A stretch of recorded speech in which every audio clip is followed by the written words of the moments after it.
రోజు జూబ్లీహిల్స్ ప్రాంత ప్రజల స్వేచ్ఛ కోసమే వచ్చినటువంటి ఎలక్షన్ అని నేను భావిస్తున్నాను. ఈ ప్రాంత ప్రజలందరూ కూడా అదృష్టవంతులని నేను అనుకుంటున్నాను. ఈరోజు కాంగ్రెస్ పార్టీ అభివృద్ధి లక్ష్యంగా ముందుకు పోతున్న సందర్భంలో ఈ జూబ్లీహిల్స్ కాన్స్టిట్యున్సీని అభివృద్ధి చేయాలని చెప్పి మన ముఖ్యమంత్రి రేవంత్ అన్న 3 మంత్రులను ఇన్ఛార్జ్గా మన కాన్స్టిట్యున్సీకి పెట్టి, ఎక్కడైనా ఒక నియోజకవర్గంలో ఒకరు ఉంటారు ఇన్ఛార్జ్, కానీ మన కాన్స్టిట్యున్సీకి 3 మంత్రులను ఇన్ఛార్జిగా పెట్టి ఈ ప్రాంత సమస్యలు శాశ్వత పరిష్కారం జరగాలని చెప్పి మంత్రులకు చెప్పడం, మంత్రులు చైర్మన్లు అందరూ కూడా రోజు మన గల్లీల చుట్టూ తిరిగి ఈ ప్రాంత సమస్యలు లిస్ట్ అవుట్ చేసుకొని, అది సివరేజ్ కావచ్చు, డ్రైనేజ్ కావచ్చు, స్ట్రీట్ లైట్స్ కావచ్చు, హై టెన్షన్ లైన్స్ రిమూవల్ కావచ్చు, కమ్యూనిటీ హాల్స్ డెవలప్ కావచ్చు, ఇవన్నిటి గురించి దాదాపు 150 కోట్ల రూపాయల అభివృద్ధి పనులు మనకి ఇచ్చిందంటే ఇది మన ప్రాంత ప్రజలు చేసుకున్నటువంటి అదృష్టంగానే భావిస్తున్నాం. అవే కాదు, అభివృద్ధే కాదు, సంక్షేమ పథకాలను కూడా ప్రభుత్వం ద్వారా అర్హులైనటువంటి వారికి చెందుతున్నటువంటి విషయం మీ అందరికీ తెలుసు. మరి మనమందరం కూడా బూత్ స్థాయి కార్యకర్తలందరూ కూడా ప్రజల్లోకి వెళ్ళేటప్పుడు మన పార్టీ తరఫు నుంచి జరిగినటువంటి అభివృద్ధికి రావడం వల్లే ప్రజల దృష్టికి తీసుకుపోవాలి. ఒక పక్కన సింపతి అని చెప్పి మాట్లాడుతూ ఉన్నాం. సింపతి అంటే ఒక కుటుంబానికి సంబంధించినటువంటి వ్యక్తి, ఒక కుటుంబానికి సంబంధించి సింపతి మీద వాళ్ళు వస్తున్నారు. గతంలో చేసినట్టు అభివృద్ధి ఏమైనా ఉంటే అది చూపించి అడగండి.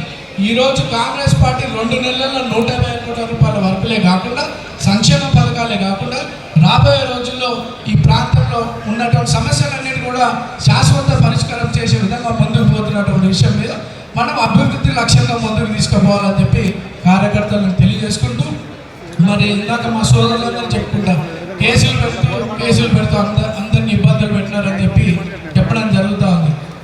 ఆ రోజు మీ అందరికీ తెలుసు, నవీన్ యాదవ్ ఎదుగొద్దని చెప్పి. నవీన్ యాదవ్ మీద ఒక్కసారి టార్గెట్. నవీన్ యాదవ్ 2018లో టికెట్ రాకుండా చేసినారు, 2023లో టికెట్ రాకుండా చేశారు. సరే, రాజకీయంగా అవకాశాలు రానివ్వకుండా చేయడం అది కామన్ రాజకీయాలలో, కానీ సమాజానికి ఉపయోగపడాలనుకున్నటువంటి యువకుల జీవితాలు పాడు చేయాలనేది చాలా తప్పు.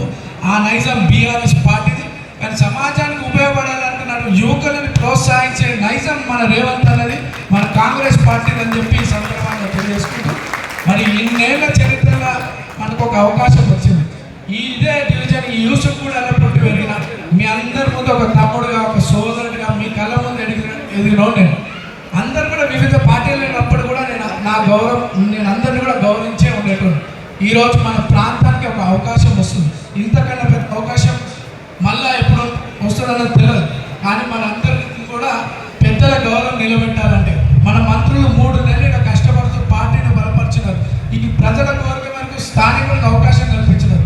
వారి గౌరవం నిలబడాలన్నా, ఇన్ఛార్జ్ గారి గౌరవం నిలబడాలన్నా, రేవంత్ అన్నని గౌరవం నిలబెట్టాలన్నా, కాంగ్రెస్ పార్టీ గౌరవం నిలబెట్టాలంటే కూడా మనమందరం కూడా ఈ నెల రోజులు కష్టపడి అత్యధిక మెజార్టీతో గెలిపిస్తేనే వారందరూ గౌరవం నిలబెట్టే వారు అవుతామని చెప్పి సందర్భంగా తెలియజేస్తూ, నేను ఒక అభ్యర్థిగా నేను ఉంటా, మీలో ఒకటిగా ఉంటూ రోజు కష్టపడి గల్లీలలో తిరుగుతానని చెప్పి సందర్భంగా తెలియజేస్తూ, బూత్ స్థాయి కార్యకర్తల బాధ్యత, పార్టీ కార్యకర్తల బాధ్యత, ఇంటింటికి మనం చేసినటువంటి అభివృద్ధి పనులను తీసుకుపోయి మనం ప్రజలను ఓటు అడగాలని చెప్పి కోరుకుంటూ, మరి మనకి 407 బూతులైన 329 to 401 బూత్స్ అయినాయి. చాలా ఓటర్స్ జంబుల్ అయినాయి. మనకు ఓటర్ హెల్ప్ లైన్ ఉంటుంది. ఓటర్ హెల్ప్ లైన్ యాప్, బూత్కి చదువుకున్నటువంటి పిల్లలు ఆ యాప్ మీద కొద్దిగా నాలెడ్జ్ గెయిన్ అయ్యి ఆ యాప్ని మీరు పబ్లిక్లో వెళ్ళేటప్పుడు ఓటు జంప్ అయిందంటే ఒక లిస్ట్లో ఉండొచ్చు, ఒక లిస్ట్లో ఉండకపోవచ్చు. కానీ వాళ్ళ దగ్గర ఉన్నటువంటి ఎపిక్ కార్డ్ మీద ఉన్నటువంటి ఎపిక్ నంబర్ని ఓటర్ హెల్ప్ లైన్లో కొట్టి చూస్తే, ఒకవేళ యూసుఫ్ కూడా ఉన్న ఓటు షేక్పేటలో పడవచ్చు, బొడవరంలో పడవచ్చు, జంప్ అయినాయి చాలా ఓటు. ఎపిక్ నెంబర్ ద్వారా ఎక్కడున్నా తెలుస్తుంది. ప్రతి బూత్లో పనిచేసే దాంట్లో చదువుకున్నటువంటి పిల్లలు మాత్రం ఆ యాప్ నాలెడ్జ్ మైండ్లో పెట్టుకొని, ఓటర్ లిస్టే కాదు యాప్ చాలా ఇంపార్టెంట్. మనకు సంబంధించినటువంటి వెరిఫికేషన్స్, మన కాంగ్రెస్ పార్టీ సానుభూతి పనులు ఓటు మిస్ కాకుండా పోలింగ్ చేసే ప్రయత్నం మీరందరూ కష్టపడాలి గ్రౌండ్ లెవెల్లో. ఈరోజు మనం దాదాపు బూత్కి 10 నుండి 15 మంది బూత్ సభ్యులం ఉన్నాం. అంటే 407 బూత్లకి దాదాపు 4500 మంది సభ్యులం ఉన్నాం. ఒక్కొక్కరు 27 ఓట్ల బాధ్యత మనం దాంట్లో పని చేయగలిగితే 1,20,000 ఓట్లని రీచ్ అవుతాం.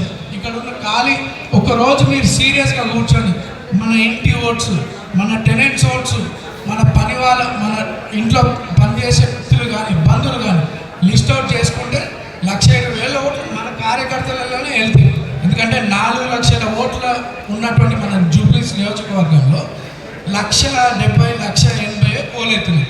దాదాపు 2 లక్షల ఓట్లు మన ప్రాంతంలో పోల్ అవ్వట్లేదు. అది వేరియస్ రీజన్స్ కావచ్చు. ఇంకోటి ఎలక్షన్స్, జనరల్ ఎలక్షన్స్ అప్పుడంతా మన ప్రాంతం నుండి దాదాపు 50,000 మంది ఓటర్స్ వివిధ జిల్లాలకు సంబంధించిన వాళ్ళు మన ప్రాంతంలో ఉంటారు. ఆ సమయంలో వాళ్ళు ఓట్ వేయడానికి వాళ్ళ జిల్లాలకు వెళ్ళిపోవడం వల్ల ఇక్కడ పోలింగ్ పర్సంటేజ్ కూడా తక్కువైంది. ఈరోజు ఈ ఎలక్షన్ సింగిల్ ఎలక్షన్, అందరూ కూడా ఇక్కడే ఉన్నారు. డీటెయిల్గా మీరు మన చైర్మన్స్ అందరితో ఓటర్ మ్యాపింగ్ చేస్తూ ఉన్నారు. ఈరోజు పోలింగ్ పర్సంటేజ్ పెరిగే అవకాశం ఉంది. దాదాపు 40,000-50,000 ఓటర్స్ పోలింగ్ పర్సంటేజ్ ఓట్లు వేసే అవకాశం ఉంది. వాళ్ళందరికీ కూడా మన అభివృద్ధి కార్యక్రమాలు తెలియజేస్తూ మనమందరం కూడా కాంగ్రెస్ పార్టీని గెలిపించుకోవాలని చెప్పి వాళ్ళకి తెలియజేస్తూ కష్టపడాలని చెప్పి కోరుకుంటా. ఓటింగ్ పర్సంటేజ్ పెడితే మన మెజారిటీ పెరుగుతుంది. మెజారిటీ అత్యధికంగా మన యూసుఫుల్ డివిజన్ నుండి రావాలి. తీసుకొస్తారా? తీసుకొస్తారా? ఈడ 56 బూతులు, 60,000 ఓటర్స్ ఉంటారు. ఈ ప్రాంతంలో పోలింగ్ అవుతున్నటువంటి మ్యాక్సిమం 70% ఓటర్స్, 70% ఓట్లు మనకు పోలయ్యే విధంగా కార్యకర్తలు, బూత్ స్థాయి మెంబర్స్ అందరూ కష్టపడాలని కోరుకుంటూ, నేను రేపు అందరి అవకాశం, మీ అందరి కష్టంతో ఎమ్మెల్యే అయినప్పటికీ కూడా మీ అందరిలో ఒకటిగానే ఉంటా. ఫస్ట్ మీకు గౌరవిస్తాం. ఫస్ట్ ఏ సమస్య ఉన్నా మీకు గౌరవిస్తాం. నేను నిన్న అటు తిరుగుతుంటే కళ్యాణనగర్లో ఒక మీటింగ్ అయింది. పాపం అక్కడ ఉన్నటువంటి అసోసియేషన్ వాళ్ళు చెప్తా ఉన్నారు, అన్న మాకు ఈ సమస్య మీద పోతే సమస్య వినడం తర్వాత కానీ మాకు గౌరవం దక్కేది కాదని చెప్పి. అటువంటి ఇబ్బందులు మీకు భవిష్యత్తులో ఉంటాయి. ఒక మీ సమస్య ఉంటే చెప్పండి, నేనే వస్తాను, లేకపోతే పర్సన్ ఎవరైనా వస్తారు. మీ కష్టాల్లో నిలబడతా, మీకు ఆ సమస్యను పరిష్కరిస్తా, మీకు అండగా ఉంటా ఒక సోదరుడు అని చెప్పి తెలియజేస్తూ, కాంగ్రెస్ పార్టీ మనకి అవకాశం ఇచ్చింది. పెద్దల గౌరవం నిలబెట్టాలంటే మనం అందరం కష్టపడి అత్యధిక మెజార్టీతో గెలిపించాలని చెప్పి మరోసారి గుర్తు చేస్తూ, జై కాంగ్రెస్.